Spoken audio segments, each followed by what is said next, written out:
First है आपका collection of data कि टूल्स स्टैटिस्टिकल स्टडी और इसके टूल्स कौन कौन से हैं। तो फर्स्ट है आपका कलेक्शन ऑफ डाटा।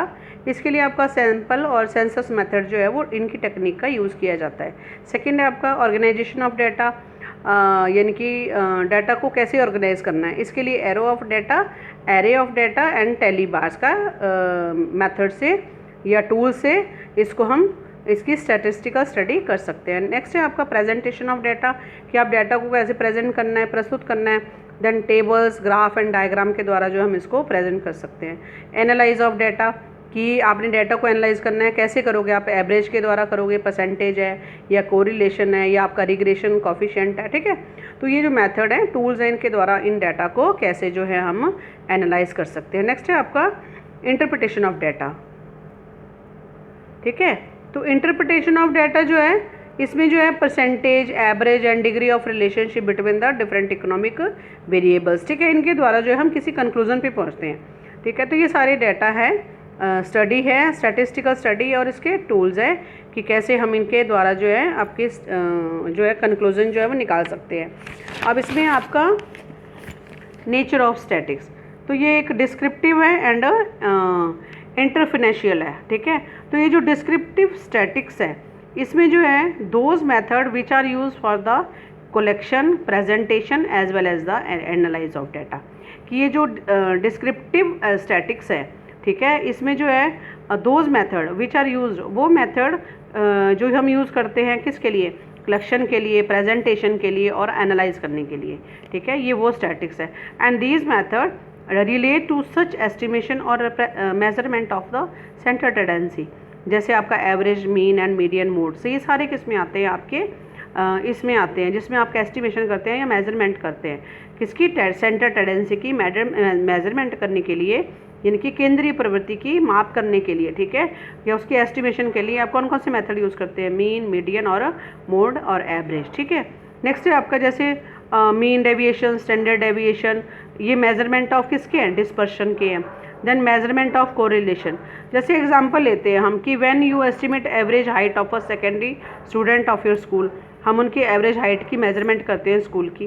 तो likewise descriptive statics is used when you find that the marks in science, mathematics of the student in all classes are intimately relative to each other, कि कैसे जो है एक दूसरे से ये रिलेट है, ठीक है। ये आपका डिस्क्रिप्टिव स्टैटिक्स हो गया। नेक्स्ट है आपका इंटरफिनेशियल, तो इसमें जो है all such method by which conclusion are drawn relating to the universe और population on the basis of given example, हम जो है कोई भी आपके कंक्लूजन निकलते हैं, ठीक है, तो एक दूसरे से क्या होते हैं, वो रिलेट होते हैं, यूनिवर्सल और population on the basis of given example. जैसे आप स्टैटिक में द टर्म है यूनिवर्स और population refers to the aggregate of all item, अब यूनिवर्स यूज़ करते हैं या पॉपुलेशन यूज़ करते हैं तो सारी आइटम जो है, यूनिट जो है, इससे जो रिलेट हो जाती है। जैसे if you your class teacher estimate average weight of entire class, ठीक है, अगर आपकी टीचर जो है एवरेज वेट ऑफ आपकी क्लास की क्या करती है, निकालती है on the basis of average weight of only a sample of the student of the class, ठीक है, तो it is using the इंटरफेरेंशियल statics, तो इसे क्या बोलते हैं आप, इंटरफेरेंशियल स्टैटिक्स बोलते हैं, ठीक है। तो और ये जो टर्म है यूनिवर्सल और पॉपुलेशन इसमें यूज़ होती है, ठीक है, आपकी जो है, जैसे हमने यहाँ एग्जांपल लिया था आपकी क्लास का, ठीक है। तो नेक्स्ट है आपका लिमिटेशन, कि इसकी स्टैटिक्स की लिमिटेशन क्या है। तो फर्स्ट है इसमें study of numerical facts only, कि ये जो स्टैटिक्स है इसमें न्यूमेरिकल फैक्ट्स जो है उन्हीं का स्टडी की जाती है, ठीक है। इट डज़ नॉट स्टडी और क्वालिटेटिव फिनोमिना, जैसे इसकी क्वालिटेटिव फिनोमिना की स्टडी जो है इसमें नहीं होती है, सिर्फ क्वांटिटेटिव जो है या न्यूमेरिकल टर्म्स की स्टडी होती है, जैसे honesty, friendship, wisdom, health, patriotism, justice जो है, इनकी कोई भी स्टडी जो है वो आपकी स्टैट में नहीं होती है। नेक्स्ट है आपका स्टडी ऑफ एग्रीगेट ओनली, कि जैसे इसमें जो है statistics studies only the aggregate of quantitative facts, ठीक है ना। It does not study statistical facts relating to any particular unit, जैसे एग्जांपल लिया हुआ है, it may be a statistical fact that your class teachers earn 50,000 per month, but as this fact relates to an individual, अब जैसे वो class teacher है वो earn करता है 50,000, ठीक है, तो सिर्फ वो क्या है, एक इंडिविजुअल फैक्ट है, ठीक है। It is not a deem to be a subject matter of a statics, इसको स्टैटिक्स का सब्जेक्ट नहीं बोला जाएगा। क्यों? क्योंकि it becomes a subject matter of a statics if we study the income of a school teachers.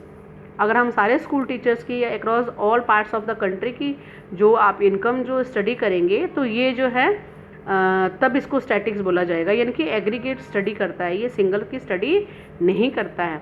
Next है homogeneity of data and essential requirement. इसमें homogeneity होनी चाहिए। जैसे हम हाइट की स्टडी कर रहे हैं तो सबकी हाइट होनी चाहिए, या प्राइस की है तो सबकी प्राइस की स्टडी होनी चाहिए, ठीक है। तो ऐसे करके जो है होमोजेनियट जो है जेनिटी होनी चाहिए सब्जेक्ट में, डाटा में, ठीक है ना। ये नहीं है किसी की हाइट कर ली, किसी की वो कर ली, वेट कर लिया, किसी की क्वालिफिकेशन कर ली, ऐसा नहीं है, ठीक है ना। तो ये स्टडी जो है होमोजेनिटी ऑफ डाटा के ऊपर डिपेंड करती है। And the result are true only on और an average.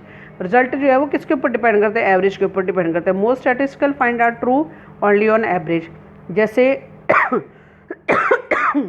Sorry class, they express only the broad tendency. Unlike the laws of natural science, statistical observation are not error free. They are not always valid under all condition. For instance, जैसे average study करता है ये, तो जैसे example ये, it is said that a per capita income in India is 50,000 per month, ठीक है ना। It does not mean that income of each and every Indian 50,000 per annum. Some may have more और सम में have less. कि ये average को study करते हैं तो इसका मतलब ये नहीं है कि ये जो है सभी की इनकम जो है, जैसे यहाँ पर एवरेज इनकम 50,000 निकाली है तो सभी की इनकम जो है 50,000 हो, ठीक है ना। तो कईयों की इनकम 50,000 भी हो सकती है, इससे ज़्यादा भी हो सकती है, और कईयों की इससे कम भी हो सकती है। तो विदाउट रेफरेंस, नेक्स्ट है विदाउट रेफरेंस रिजल्ट में प्रूव टू बी रॉन्ग। इस बारी कैसा होता है कि कई रिजल्ट जो है वो रॉन्ग भी आते हैं। तो in order to understand the conclusion precisely it is necessary that the circumstances and the condition under which these conclusions have been drawn are also studied, otherwise they may prove to be wrong।